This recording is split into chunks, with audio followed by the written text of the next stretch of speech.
Greetings, citizens of the world. During Barack Obama's presidency, he created an entire generation of freeloading welfare abusers across the country by making it easy for people to receive them.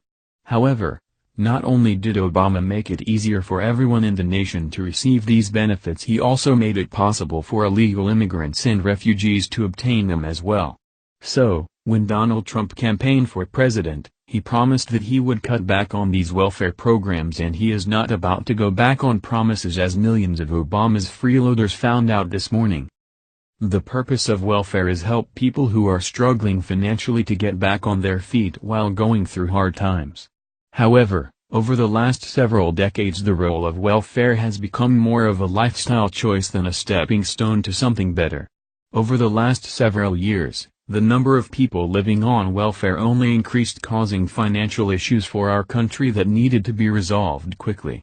After President Trump was elected, he began to implement several programs that would cut back welfare programs on the federal level, and of course, the left and lazy welfare recipients have cried foul. Well, if they thought that was bad, wait till they hear what the state of West Virginia just voted to do. In an overwhelming show of support, West Virginia lawmakers green-lighted a bill that would make welfare recipients work at least 20 hours a week to receive the taxpayer-funded benefits. The state Senate voted 27-6 to require West Virginia residents, ages 18-49, who are not disabled, pregnant, or military veterans and do not have dependent children, to work a minimum of 20 hours per week to receive food stamp benefits through the Supplemental Nutrition Assistance Program, SNAP. The bill already passed the West Virginia House in a 78-19 vote. 46 of the 55 counties in West Virginia had waivers that would exempt them from having to comply with federal guidelines mandating that able-bodied adults without dependent children have to work or volunteer to receive benefits.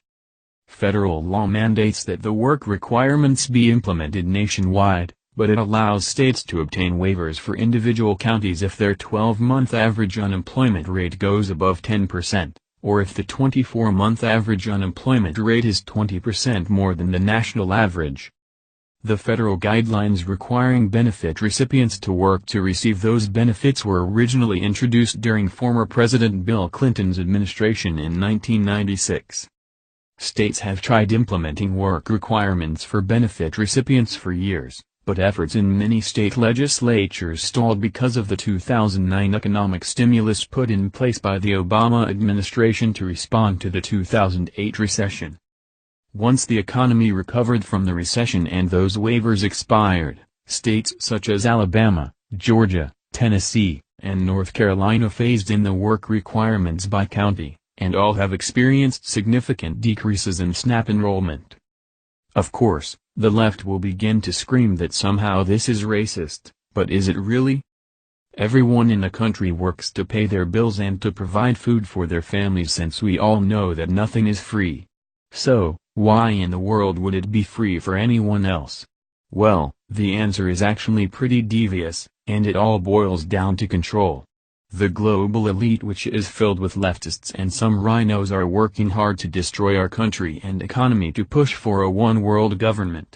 If they can crash our economy, then it makes it much easier to force this sort of tyranny upon the people, but those plans were thwarted the moment that President Trump was elected.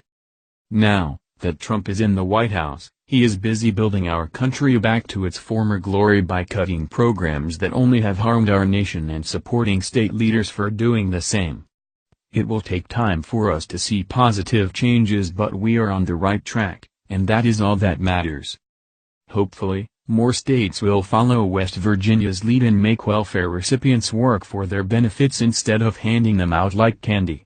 Maybe then these freeloading welfare abusers will understand that nothing in this world is free, and if they want something they need to work hard just like all the rest of us.